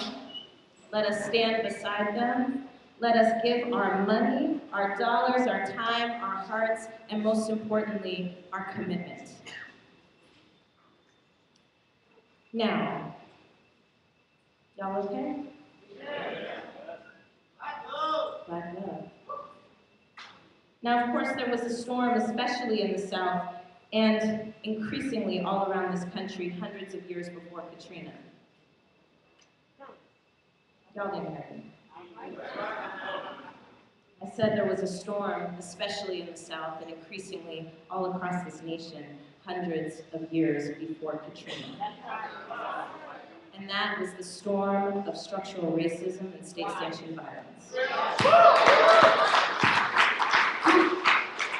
Now, 10 years ago this week, government-neglected levees were overcome by a powerful tropical storm called Hurricane Katrina. The failure of the US government not only to maintain critical infrastructure that could have kept Black people alive, and then the failure of the US government to provide immediate and effective support for the people of the Gulf Coast, many of whom were Black. And then the failure of the US government to ensure that all of those who had been displaced were able to come home safely and with support and remain here with safety and support is one of the most defining events of my generation. Now, if the levees had not broken, had Black people not been left to die in their attics and on their roofs, had Black people not been shot by the National Guard as we sought safety, had we not been crowded into stadiums and superdomes without enough supplies, food, support, love, had we not as a people experienced the greatest dispersal of Black folks since the Middle Passage, had Black people not been forced to take care of ourselves yet again and to take care of each other, had none of these things occurred, there would not be a Black Lives Matter.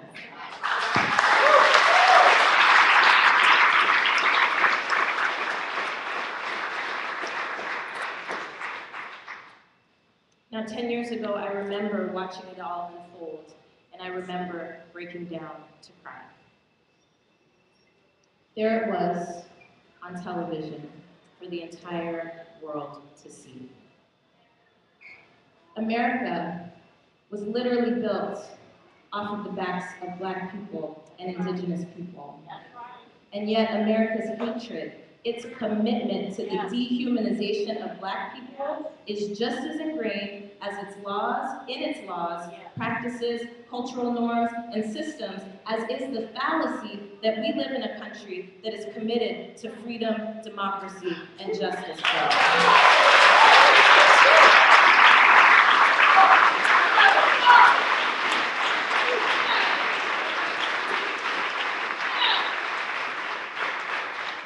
I remember watching television when Hurricane Katrina touched down on the Gulf Coast.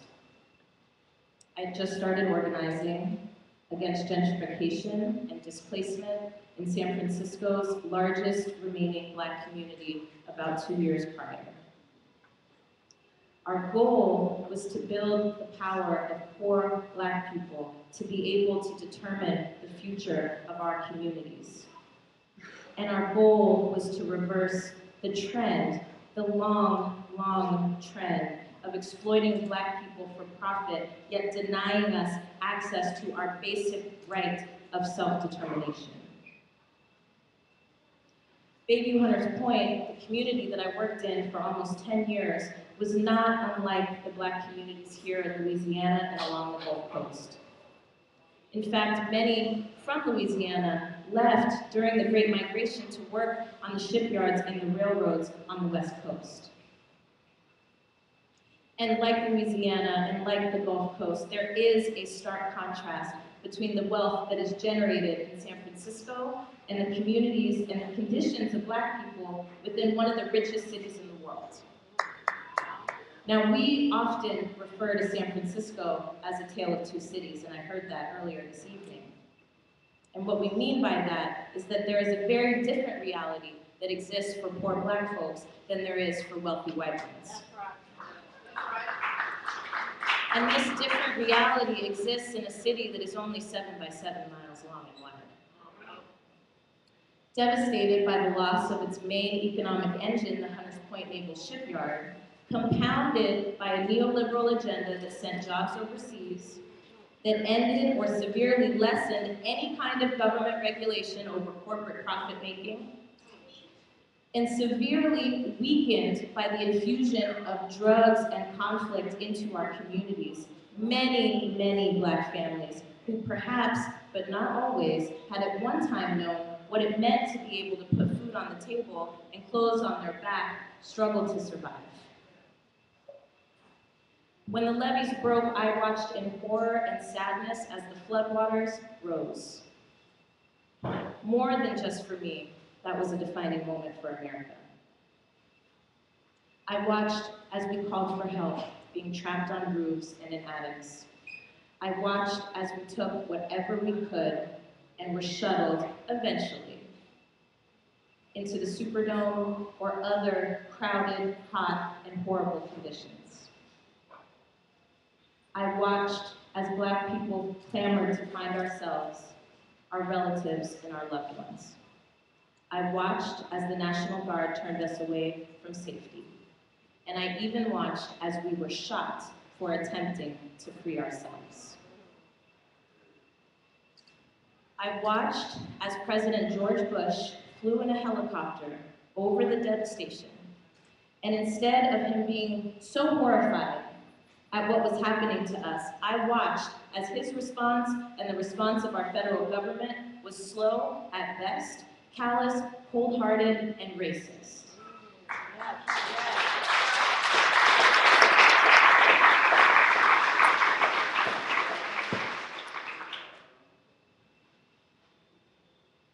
I watched as our people, with resources and certainly without resources, were simply and visibly discarded by the same country that stole us, enslaved us, lynched us, raped us, the same country that purports to be the land of the free and the home of the brave. I watched, America watched, and the entire world watched. And we are still watching. When Kanye West said George Bush don't care about Black people,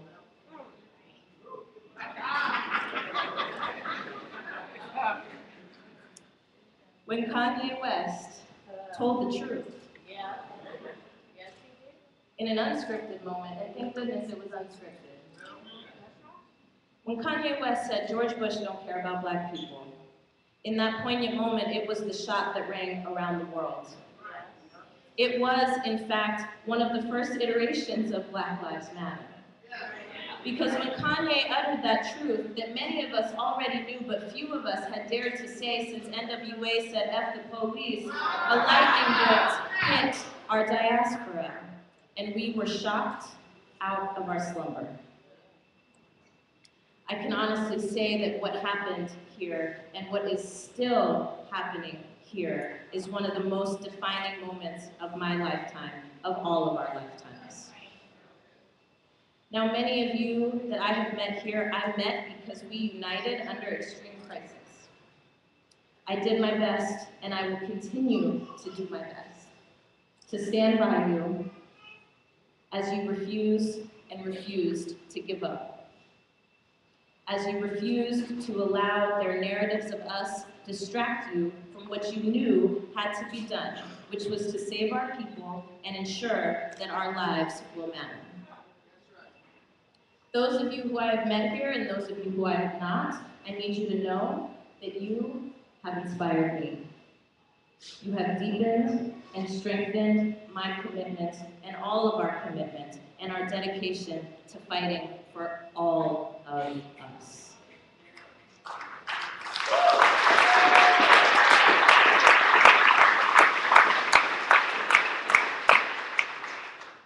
And I mean those of you who made sure that we did not forget about the incarcerated who were left to die in those floodwaters. I mean those of you who made sure that we did not forget that more than 1,400 of us died because of the unnatural disaster that is America. Those of you who came together at tables and in coalitions with others that you did not like, and you might not like them still, but you came together because you were and you are committed with all of your heart to the humanity of Black people.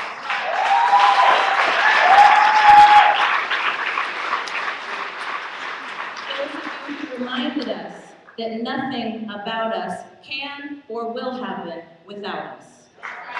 Those of you who would not let this racist government then bring immigrant workers here to suffer in toxic and exploitative conditions.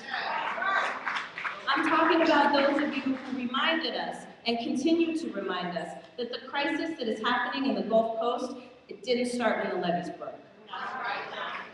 It is all of you who are the real heroes, the real patriots, the real freedom fighters. And we follow gratefully, steadily, with commitment, and in our dignity along the path that you have created for us. Thank you for doing that.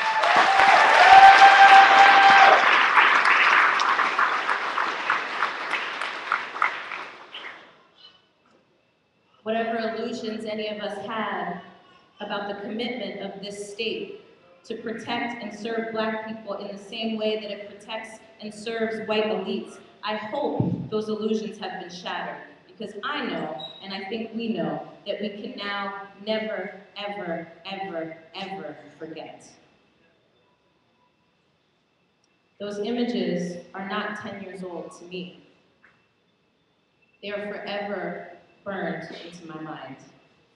That rage, that sadness, that complete and utter clarity about who we are to this country and what we must do to change the course of our future is forever emblazoned on my heart.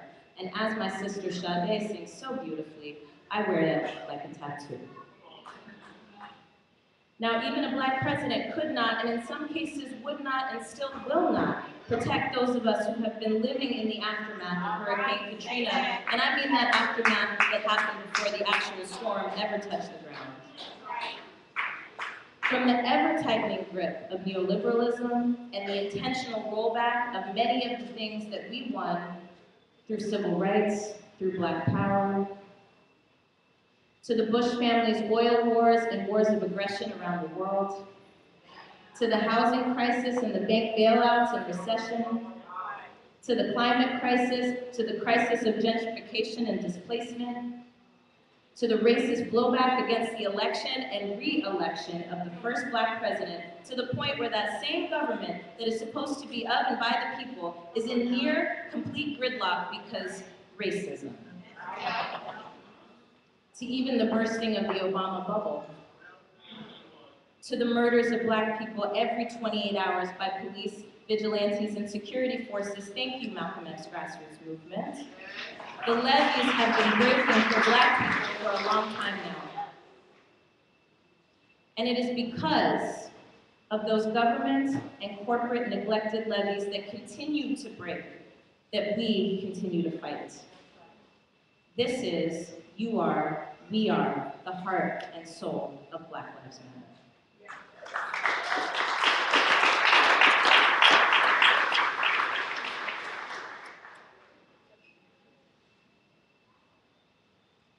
You all already know that police violence, police brutality, and quite frankly, let's call it what it is, police terrorism, is not the only concern that faces our people. What has happened and what continues to happen in the Gulf Coast is happening all over America. And let us not forget, it is happening all over the world. And so, I stand here before you, humbled to be in your presence, honored to be in your presence, and deeply, deeply committed to our freedom, to our complete and total and unapologetic humanity. And in that spirit, I ask you tonight, what does it mean for us to rebuild after the storm that has been unleashing on our people for hundreds of years? For me, what I think it looks like, what I think it means, is an economic, political, social, and cultural transformation.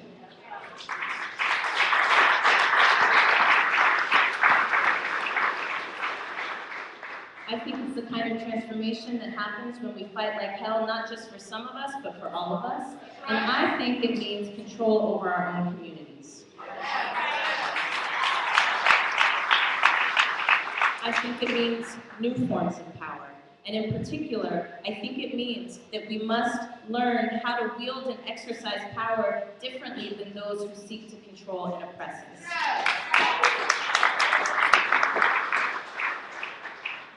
I think it means an end to a culture of blaming ourselves and each other for conditions we didn't create. So that we can actually go about the business of figuring out what it can and should look like for all of us to enjoy humanity again. I think it means an end to vying for power among us, and instead vying for power that is completely and totally for us and in our collective interests. I think it means an end to solidarity. Y'all don't hear me. Instead of solidarity, can we have radical conspiracy and collaboration amongst our who were never, ever meant to survive, much less collaborate. I think it means practicing a new kind of democracy where whomever does the strongest work for our people, not the strongest slogans, not the most stump speeches.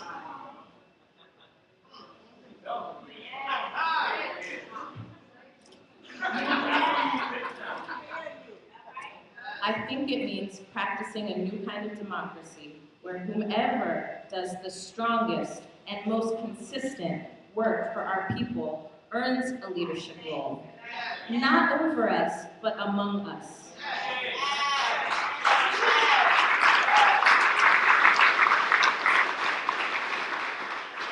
I think it means rebuilding our communities in the image of our vast potential. Y'all, Black brilliance is real. We have come so far together, despite the greatest of odds, and we will continue to do so, because that's who we are. I think it means learning, like I did from you, how not to throw anyone away.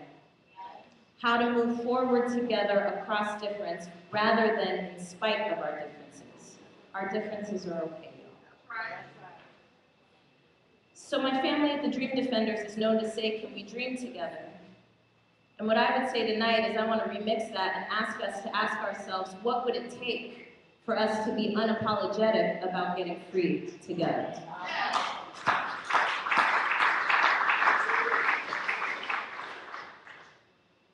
This is, and this will continue to be, our moment. Black Lives Matter is not about me. It's about we. The only reason I had the courage to utter those words, quite by mistake, is because you had the courage to say, nothing about us will happen without us. This is our time to commit ourselves with all of our might, y'all, all of it. Not to what has been, not to what could have been, but instead to what can be if we are focused, determined, unafraid, unbought, and unlost. So, as my sister Asada says, let's go, y'all. We have nothing to lose but our time.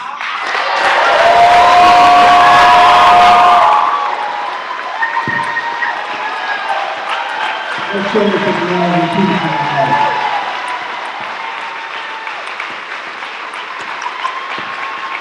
We can do it better than that. Let's show some love and peace in our heart.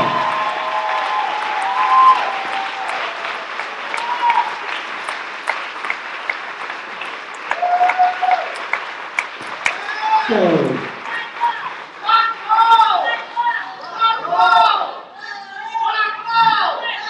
I see some folks are deporting. Hold up a little while. I see some folks are deporting, but that's how folks do. They come and get what they want, then they leave. Right? So we're going to close. We're going to give the mic to my executive director, Gina Moore, and Antonio Travis, and we're going to ask you, and I hope you have a safe trip home, and think about us, and we love y'all, and Katrina Truth, that's what I want y'all to do, Katrina Truth.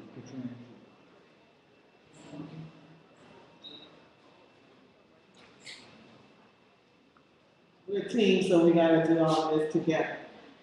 All right. First, I want everybody to give everybody who works with family and friends of Louisiana incarcerated children a round of applause.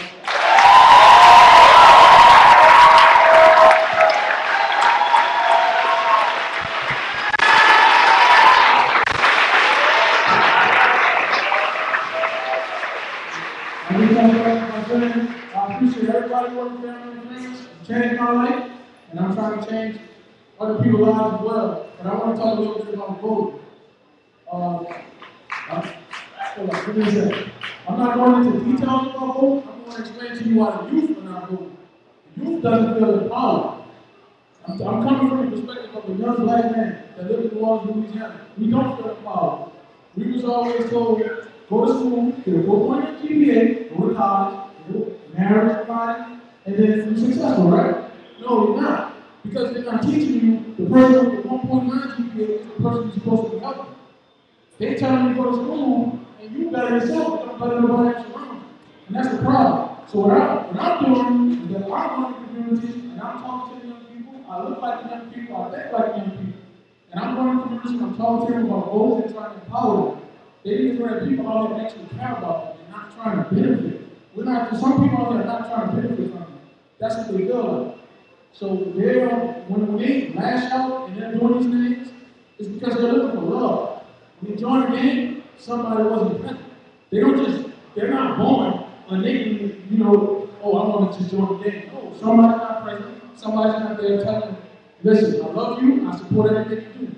It's not like that. We're not valued. So what I want to do is, I want to do a call and response. I'm about to ask you 3 questions, and I need everybody to make a lot of noise.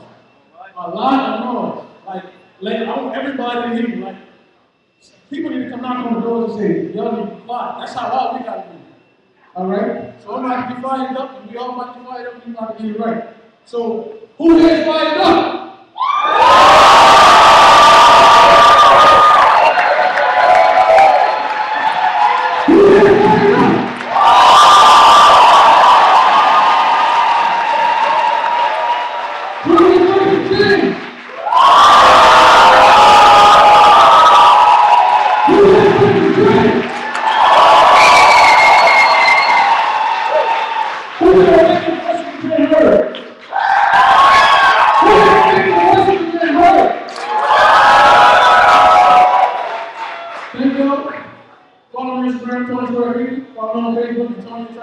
You want to talk? We can talk. We can talk. We can do great things together. We can't do nothing unless we all involved with each other. We have to relate to each other. We have to talk to each other. We don't get me being black and you being white or you being Hispanic doesn't solve our problems. We have to come together, and that's one way we're going to solve our problems. So I'm going to be able to do something.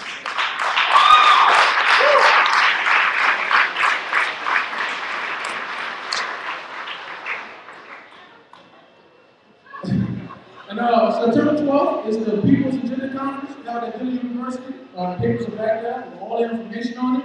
And they're trying to figure out better solutions to make lives better for young black men in America. And we also support them. So,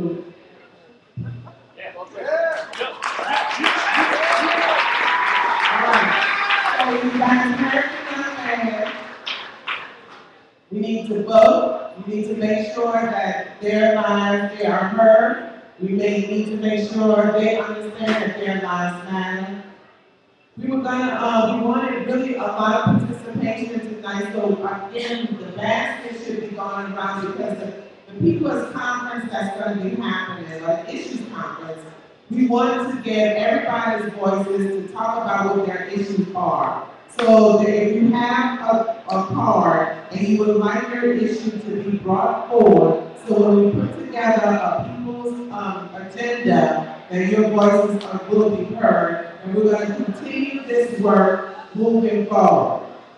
Now, I am so inspired. Alicia, I am just, thank you.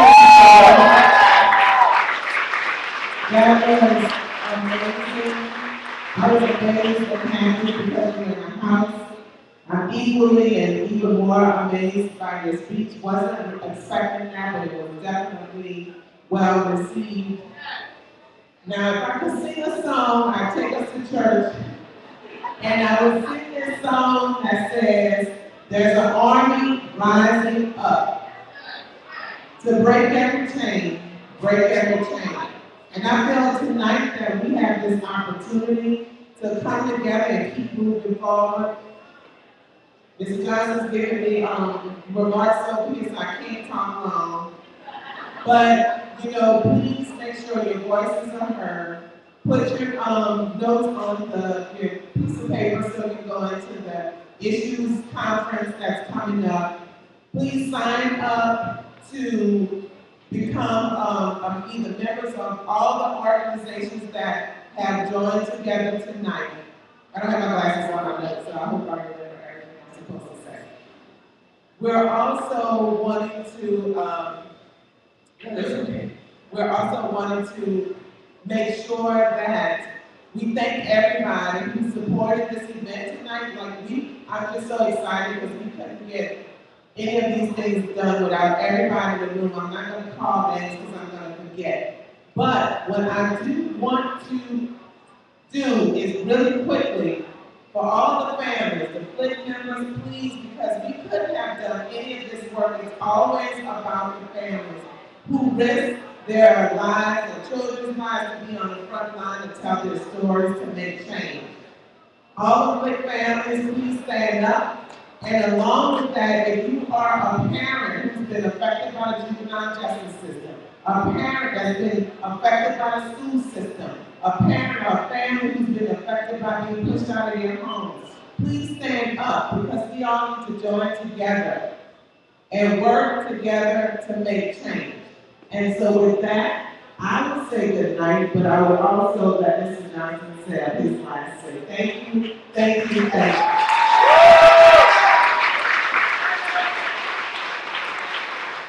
So, there's one quick announcement. You should be doing an announcement. Actually, do an announcement. Please announce that 10 seats live on the Till the Two City Education Reform Bus Tour tomorrow 9 a.m. To know, see Karen, and if you want to see Paul at 504-365-3006 by midnight.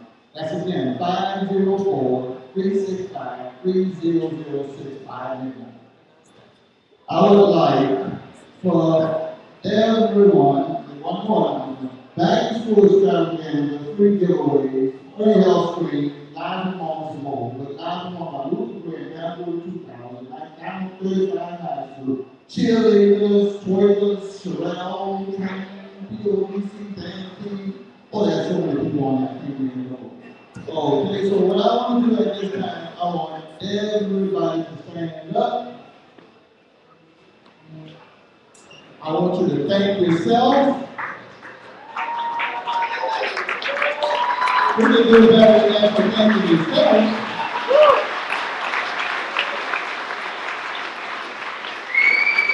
And I have a call in response. They say the sea is rising. The sea is rising. The sea is rising.